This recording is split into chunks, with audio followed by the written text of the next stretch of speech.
Good evening, everyone. We continue our study into Daniel chapter 7, and we ended yesterday with verse 3. Let me just briefly recap verse 3 so that we have a better idea.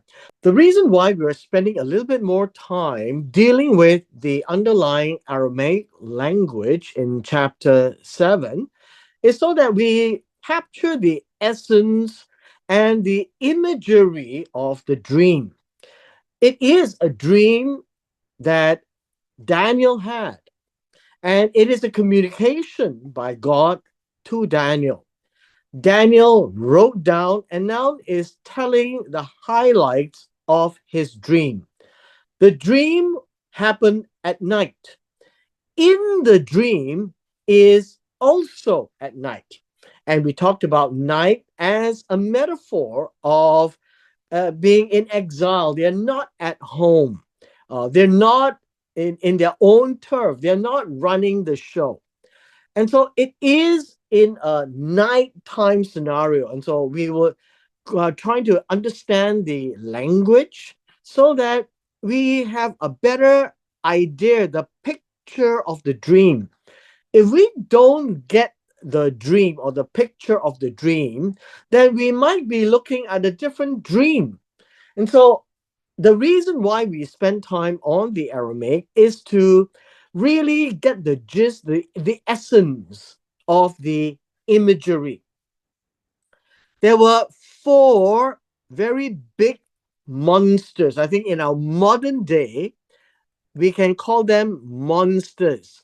Why? Because they are animals that we don't normally see, or we don't actually see, but we need to use things that we know, the language and the vocabulary that Daniel knows to describe something that none of us have ever seen before.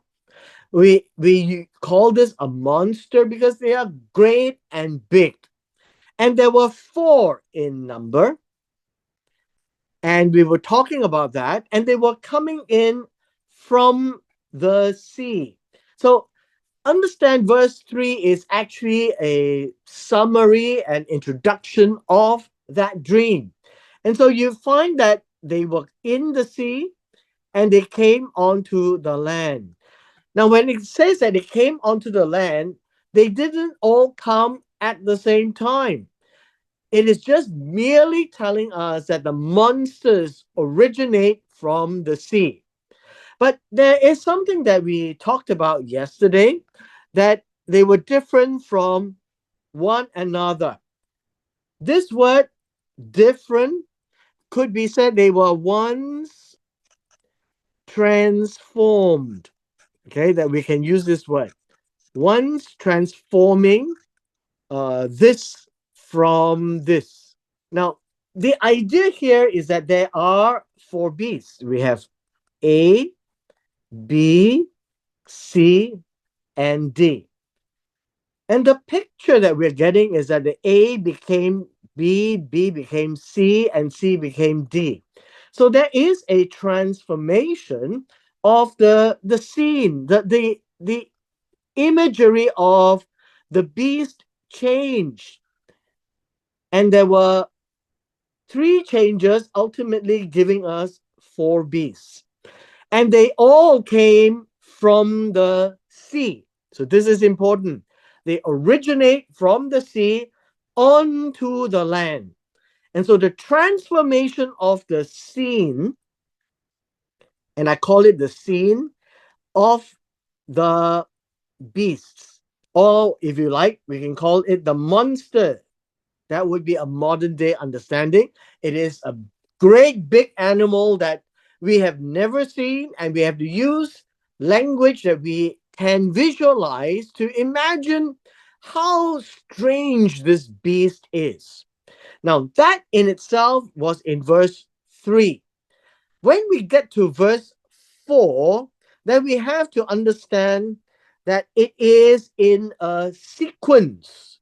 The events appears in a sequence. And hence we say it is from A became B, B became C, C became D. Now, what happened to the beast before then there was no such discussion. The scene shifts from A and then to B to C and to D. And in each case, they came up from the sea to the land in, well, I guess you can call it in a sequence. That would be the picture that is being described. There is a change of scene, the transformation of the beasts from A to B to C and to D. That's all verse 3 talks about. And they are not there at the same time, it's one after another. We look at verse 4. The verse 4 says, the first, meaning the first in the four beasts. This is related. The reason why it's called the first or the earliest of the four is because we don't really care what came before this first beast. We are only interested in these four monsters that came out from the sea. The first of these, remember, we are ignoring what came before this. So we call this animal the first. And it says that he was like. Now, this word like is also a very curious word. It has a resemblance, and so it is visually seen to be like. So if you think of a lion, and then this particular lion is very different because the lion has wings. The lion here says that it has the wings of an eagle. And to have a wings of eagle, then we are thinking of two wings. As wings of eagle, it is, you don't really find wings on lions. And so this monster looks like a lion, but actually it has wings of an eagle. That's all it says. Now, we don't have a whole lot of details, and it's not necessary, but these particular details are what we need to observe. Since I kept looking, the word I kept looking is quite interesting because this one is not just looking, but it is looking very closely. Now, Daniel was observing this is a very strange creature. It says, I look, and then the wings were plucked. It's like feathers plucked out of the wing. But here it's not about the feathers plucked out, it's about the wings that were plucked out. It's a very unusual word uh, because it is giving a picture of pulling out. And so if you think of pulling out, then we would have the idea that the wings here are then removed. They are removed. And if they are removed, then the lion has no more wings. And then it was lifted up from the ground. Now, what happened is that this is a beast, and if the beast is lifted up from the ground, and then it describes that it's set on 2 feet like a man, and then a human mind was also given to it. So let's look at the imagery. Then we have the lion. The lion is now standing on two legs. Very unusual lion, right? Very unusual lion. And then it says that it was a human mind. Now, this word here is not the head. This word here is the heart. So you can say that a human heart was given to it. We have a transformation from this animal on all fours and then to this animal on two legs. When it says that the heart has changed from the heart of a beast to the heart of a man, we then know that this has become very weak. It has become mortal because it can die. This is the nature of the details that we are looking at. And when we interpret, we can try to interpret. I will give you the Jewish thoughts so that you don't have to do your research. The first for us to understand is this: these beasts or these monsters are similar in equation to something that he has heard some possibly uh, 60 odd years ago. When he was much younger, maybe around 15, he had heard that Nebuchadnezzar had a dream and he demanded his wise men to tell him the dream and then to explain to him what the dream meant. And in that dream, there was the metallic head of gold. And the metallic head of gold is explained as you, Nebuchadnezzar, is that head. And here we would say that this would be Babylon, because we are using that dream of Nebuchadnezzar to interpret this night vision. Now, as a lion, he would be the greatest of all animals, but it's not really a lion. He just looks like a lion. And then he has wings. The idea of wings was that he had possibly two successors. We don't really know how that works. Or we could say that he has ability of an eagle to swoop down on the nations and take all the nations very quickly, one after another. Now we can read this as an eagle swooping down in the book of Deuteronomy, chapter 28. Now I'm just making allusions to some of these passages, trying to make sense how this can be explained as Babylon, because the head of gold, being Babylon, gives us a characteristic by the character of the animal or the beast, the monster. Great, big, strong, like a lion, ruling, and and he has wings of an eagle that he can swoop down like an eagle and take all the nations that he wanted. And then finally, this nation, great big Babylon, stands on two legs like a human, given a heart, a human heart. And so we can then say that a great big monster eventually transforms into a mortal man and he ends. And that would be the dream that Nebuchadnezzar had, that the head of gold became the shoulders and neck and chest of silver. So there was an end to the kingdom of Babylon.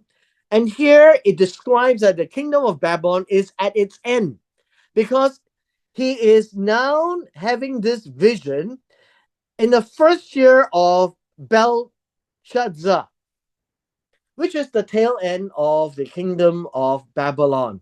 Very weak, very mortal.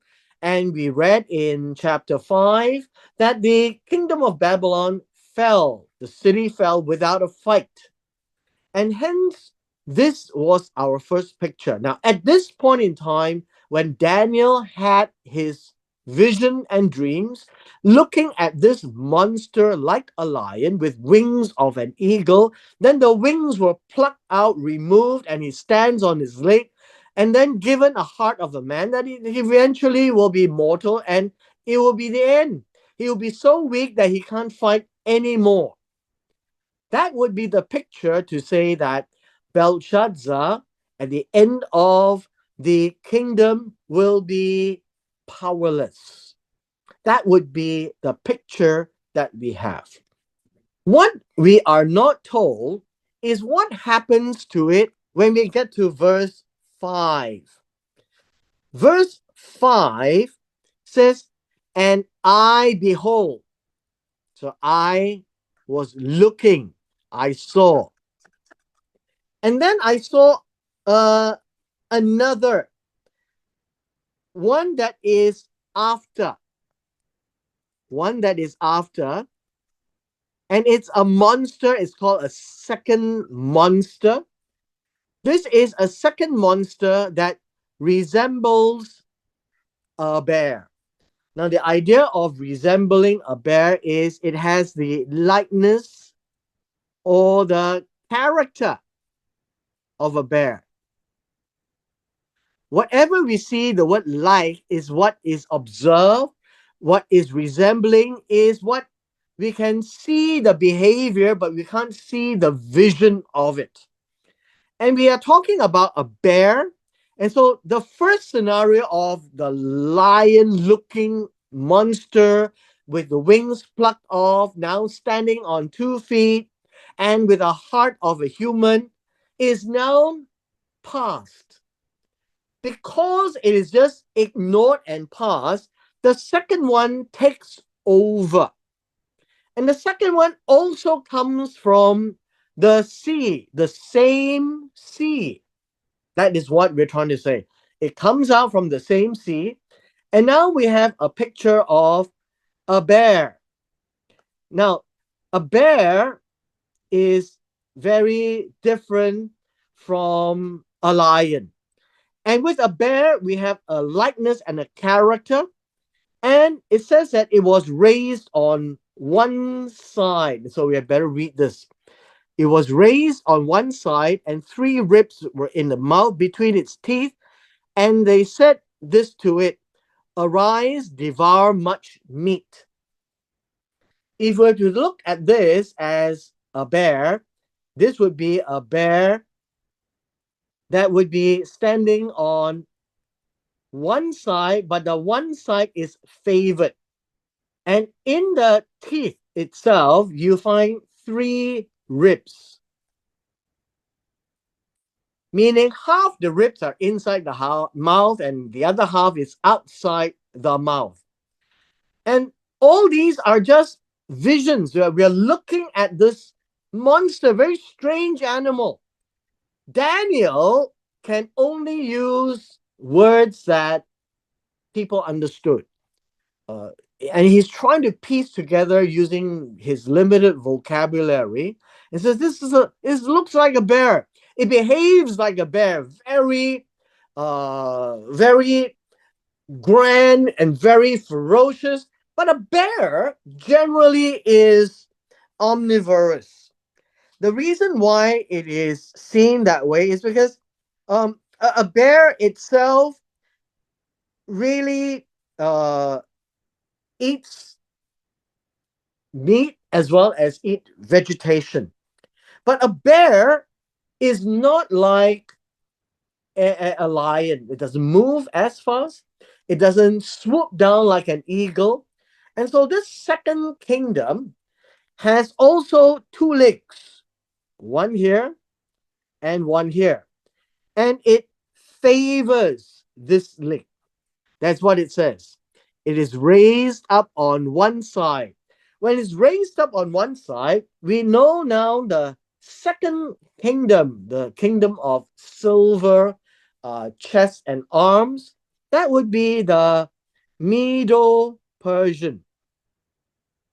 The Medo Persian Empire. That's Medes and the Persian Empire. They are 2 empires that is side by side. They have common ethnic groups. But when they first start, they came together and it was the Medes who were favored. And that's why you have Darius the Mede in chapter 6, when they came and conquered the city of Babylon. And later, within a year, then we have Cyrus taking over, and that would be the Persian side. And so this is about raising on one side that only one of the two parts of the kingdom was strong at any one time. And that would be how the dream could be interpreted.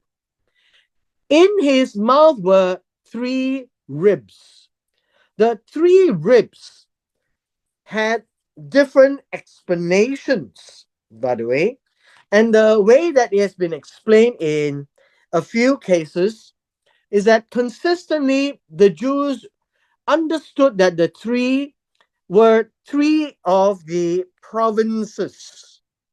The three provinces uh, could be Babylon or Assyria, Babylon, Assyria, Babylon, and then it can be also the Mede and then Persia. However, some of the Jewish commentators tend to think that this were made up of a reference to three of the kings, Cyrus, and then we have Ahasuerus, and then we have Darius. We can't be dogmatic. Again, I would say this interpretation of such visions uh, is about wisdom in looking at history. What really happened? So the clarity that we have is it is the Medo-Persian Empire at any one time. It favors one of the two, Medo first and then Persia. Then the three ribs could be three provinces or three kings that is prominent. But more importantly is the last phrase. It says, arise, devour much meat. Now, I need to alert us to be mindful. Whenever we read of visions and dreams, prophecies and prophetic elements, it invariably has to do with Israel. And when it says to devour much meat, it talks about the Israelites.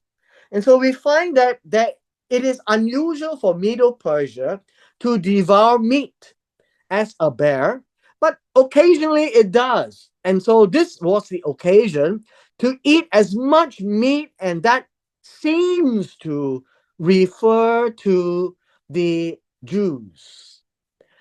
Now, we call them Jews at this point in time because they were only the southern kingdom that was taken into exile into Babylon. And from Babylon, it went into the Medo-Persian Empire. One of the things that we need to remember is that in the Medo-Persian Empire, during the reign of Ahasuerus or Xerxes, we know of a gentleman by the name of Haman who got the king to raise an edict, very much like Darius in chapter 6, that in one day in the 12th month that all Jews will be killed. And that seems to suggest that it is to arise and to pass an edict. It is a Persian law that no one can change. And it is to kill as many Jewish people as possible. And that would be a very likely explanation of Daniel chapter 7 and in verse 5 concerning the Medo Persian Empire. In verse 6, the transformation of the beast changed to a new scenario after this, after the bear. So each time we don't know what happened to the beast before. That is why the suggestion is there is the transformation from one beast to another because the scene changes. The beast in every scene is different. It changes, it is altering, but it always comes from the same seed. And so I keep looking in the case of uh the second animal. uh there were the bearish looking animal. The first one was the lion looking animal that has wings like an eagle. And we see in verse 4, Daniel was looking hard what happened to the wing. And now in verse 6, this is the third monster. After the second bear like monster, we don't see anymore. The scene changes. Something else comes out from the sea, and there is no more talk of the lion looking animal and the bear looking animal. And hence, that is the transformation, the change of the beast. And I looked, then another monster like a leopard, which had on its back four wings of a bird. This is a description. The monster had also four heads, and dominion was given to it. Now, again, we try to draw the animal. The animal here looks like a leopard. I look and it's like a leopard, meaning it is seen to look like a leopard. To look like a leopard requires us to understand how a leopard looks like. A leopard has spots, and with the spots comes the understanding that a leopard never loses its spots. And so the idea of a leopard is more significant when we see the spots of a leopard. But more importantly is this: when he first looked at it, he sees another monster like a leopard. Now we look at this like a leopard because in the Aramaic there's a break. This leopard has four wings of a bird on the side, and so we had to stop here. And so we have four wings of a bird on the side. It is a very strange animal. It looks like a leopard. It moves like a leopard, but it has wings like a bird. And not just one pair of wings, it'd be four wings, meaning two pairs, two on either side. And so, whenever we talk about wings, like the first animal of a lion looking monster with wings of an eagle, this is just a bird, meaning it's not a big bird like an eagle. So, it's got small wings, but it has four instead of two eagle wings. So, it is both fast because a leopard is fast and is gained by the wings that gives it the speed. The leopard is a very fast animal, faster than a lion. But the lion has wings, so it can swoop down very quickly to conquer. Now, in this particular instance, it would be the belly of copper, the belly and the thighs of copper. And this would be the what we would call the Grecian Empire. The Grecian Empire uh, would be particularly in two parts. The first part is a leopard with four wings. That is part one. And then it says here, uh, and four heads were given to the animal. And this one here is the bee, then, and it should read, and four heads to the animal. This part here. And four heads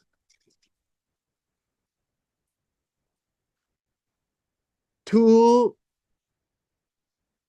the animal or to the beast. Now, what does that mean? Does it have any significance? Take a look at this. The beast also had four heads and four heads to the animal. Basically, four heads to the animal means this. This initial beast had only one head. Now it has four heads. Four heads means four leaders. And it is very clear. After Alexander the Great, after he died, so the first leopard is Alexander. And after Alexander died, the, the kingdom was divided into four, and there were four generals. We have Ptolemy, and so Ptolemy is in Egypt. We have two major ones and two minor ones. And then we have Seleucus, which is the Seleucid Empire. And this would be the Assyria and Babylon. Now, the other two would be Antigonus of Persia and Asia Minor, and then we have Philip of Macedonia. Now, I only want to highlight these two because these two will bring us into chapter 11 later on. After Alexander the Great died, he never bequeathed his kingdom to his children. And he really did tell whoever is strongest, just go and take the kingdom. And so four generals did that. Ptolemy and Seleucus being the two major ones. And they got the two major pieces of land. Seleucus was based in Damascus.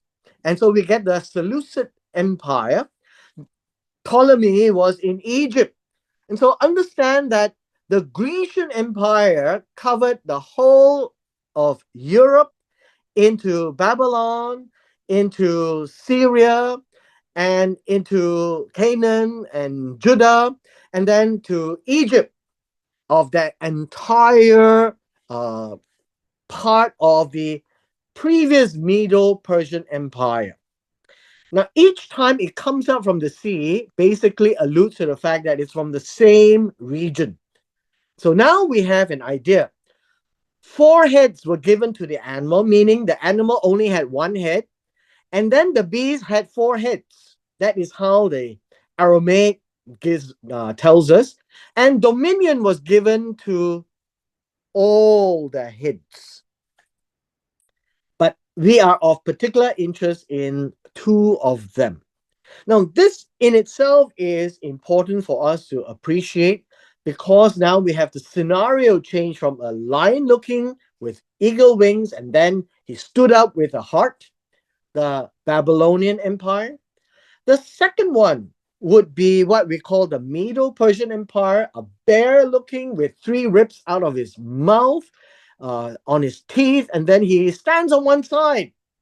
And so it favors one part of the kingdom. So the Medo-Persian Empire was referred.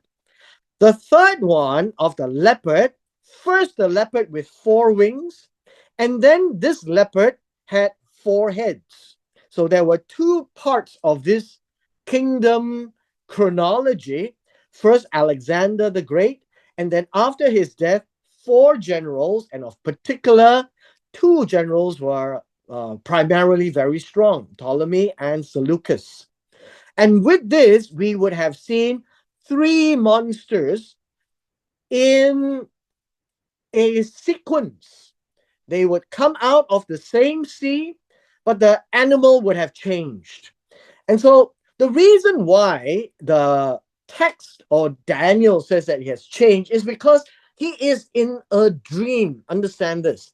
And in a dream, he is seeing the scene change, the animals change, and they don't look like each other. And that is why the word different is used. But that word different is a verb. It literally means ones that transform, ones that is changed, one that is altering. And so one by one, it came out, and the scene and the monsters were different. We have discussed three animals, and of primarily the reference is not so much as the all the details, because Daniel didn't give us very many details, but the major details basically describes to us from the time of Daniel would be prophetic. And it's prophetic in the sense that it would come one after another from the same area, from the same sea, coming out to the land, and it describes each of the monsters. It is very scary in the mind of Daniel. That's why he jolted up and wrote down everything. But we are given the highlights. Understand that each of the monsters, the details is only meant to help identify the kingdom. That's all it is supposed to do. It is to tell Daniel that these are the kingdoms. Right now, you are at Babylon, and the lion looking monster is now going to stand on his 2 feet, and you will be given a human heart. Subsequent to that, he won't be able to tell Medo Persia and Greece because it has not yet happened. And so the highlights that's given to us merely gives us a picture to suggest, so when the time comes, the kingdom that fits the details the best is the kingdom that God is talking about. The beasts are kingdoms, and the character of the kingdoms would be whether there's the wings, the heads, the legs that stands out on one side, and the wings given, the heart taken away. So all of these are merely details sufficient to identify the kingdom. And so in these three kingdoms, it appears to be universally accepted. The first being Babylon, the second being Medo Persia, and the third being the Grecian Empire. I would suggest that we don't spend too much time trying to associate and pick the details apart. Splitting hairs eventually will get us into difficult explanations. So, with three animals, we come to the end of our session today, and we will carry on with the fourth tomorrow.